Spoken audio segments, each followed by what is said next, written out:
Every state capital in every state and a bunch of other cities, multiple cities in a lot of states. Every state capital and multiple cities in a lot of states. Thousands of people. I was in North Carolina. I'm guessing at the peak of it, maybe 4,000 people. Crowds looked even bigger than that in DC and Denver, Sacramento, just all over the country. And I just want to say I'm really proud of all of you that came out. I'm proud of those of you that couldn't come, but you shared it and you encouraged others to.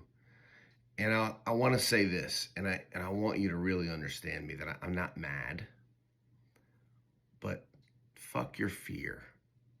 A lot of people fear-mongered like crazy about these protests.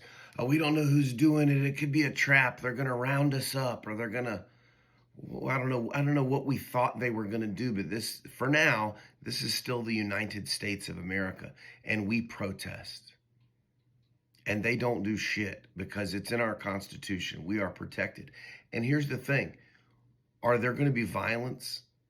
Is there going to be violence against Democrats at some point? Yeah, probably so. Probably so. Will Trump eventually try to use the military against his own citizens? Probably so. Not only do I not doubt that, I accept that that's probably a reality. But fascists, and that's what's happening right now. Make no mistake about it. This is fascism. This is far-right autocracy, fascism. Fascists love fear. It's all they have. Because what fascists really are doing is pretending to be strong when they're not. Your presidency isn't strong when thousands of people come out in every state capital around the United States and multiple cities in dozens of states. Your presidency isn't strong. Your presidency isn't strong when you have a 47% approval rating before you even get started. It's one of the lowest approval ratings at the beginning of a presidential term in the history of the United States. Do you know why? My theory, as you may know, is he didn't really win. The numbers aren't real. His support's not real.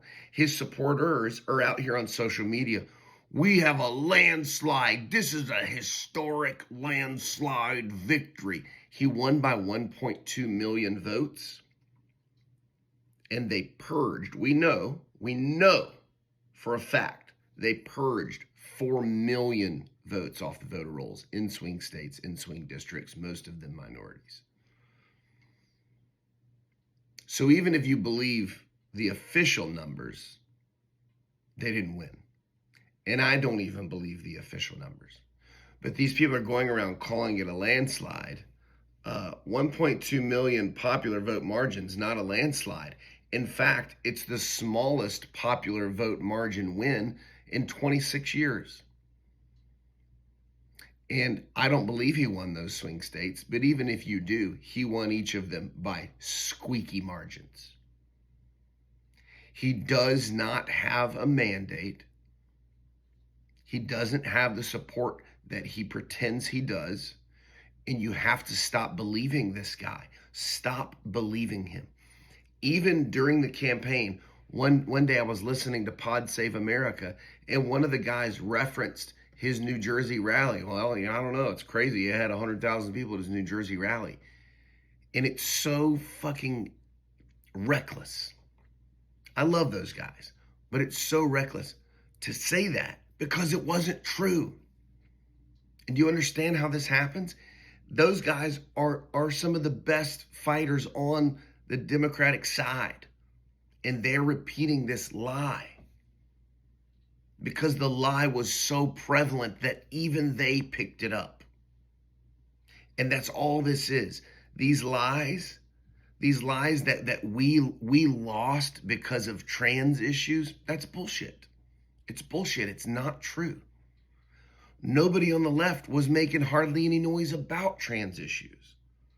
They, Republicans, spent $215 million to convince stupid people to be mad at trans people instead of the billionaires who are price gouging them to death.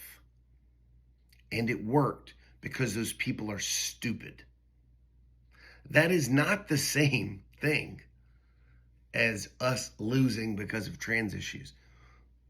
That worked for them because it was inherently dishonest and despicable and should be illegal. And in most real countries, it is.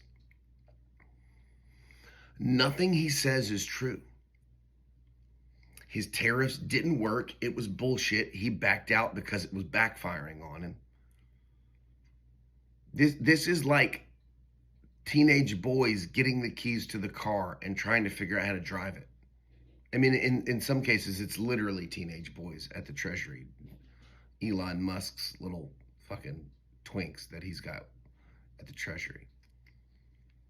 A ketamine-addicted, doughy, flabby, pale, psychotic, billionaire, rich kid who had everything handed to him by his emerald mining daddy. A South African now has access to all our Social Security information and payments. And half the country's like, Elon, he loves me. He's going to do the Social Security because he's going to send me more money for my Camaro. No, he's not, you stupid fuck. He doesn't love you. He doesn't care if you live or die, and neither does Donald Trump. They never did, and they never will. They are billionaires who are trying to make themselves trillionaires. It has nothing to do with you. You will not benefit, and that's a fact. Your taxes are already going up. It's not a mystery. Their tax plan is already out there. Yours are going up. Billionaires are going down. They don't give a fuck about you. They're raiding the coffers of the United States of America to be able to pay for a tax cut for billionaires that's going to cost the American people $5 trillion added to the 30-something trillion we already have in debt. 8 of that 30-something trillion is from Donald Trump. Let that sink in. A quarter of our national debt was from when he was in there for 4 years. He added $8 trillion in 4 years. Nobody else has ever done that in 8 years. And now just his tax plan is going to add another $5 trillion. And half the country, not half the country, a quarter of the country. That's what MAGA really is. Y'all are going around, well, I'm a fiscal conservative. I like the fiscals to be conservative, and I like the conservatives to be fiscal. And that's why I do the fiscal conservative. You don't know shit. You don't know what you're talking about. You're not smart. Please stop pretending you are. If you were a fiscal conservative, you'd be voting for Democrats because the economy performs better under Democrats every time. It always has. They're adding $5 trillion to the debt to cut taxes for people who are making your life impossible, and you're licking their boots while they do it. Lastly, I want to reiterate, stop the fear. Stop believing what he says because it's not true. Stop thinking he has support that he doesn't have. He does not have the support that he pretends he has. That's why he moved his inauguration indoors, because nobody was coming. Stop believing him. Don't be fearful. That's what they want. Next time we have these protests, and we will, we need 100,000 people in every capital city. We need to shut shit down. Stay tuned for a general strike.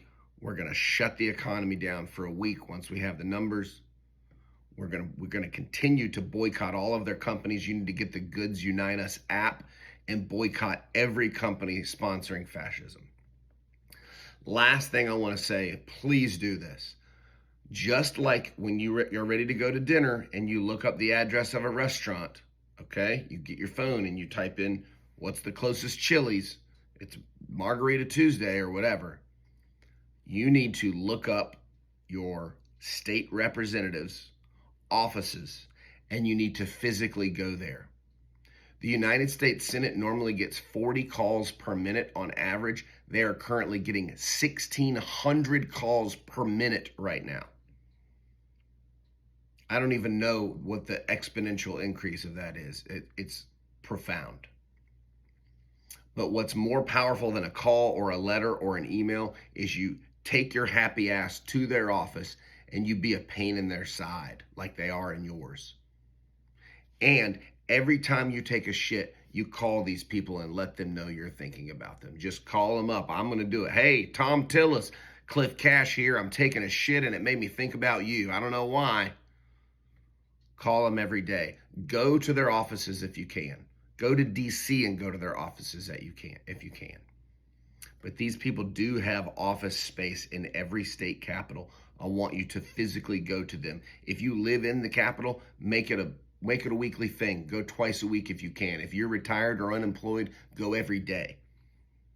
That's an easy thing to do for democracy compared to what some of the hard things are. All right? Don't give up. Be energized because there's a lot of people on your side. Let's fucking go.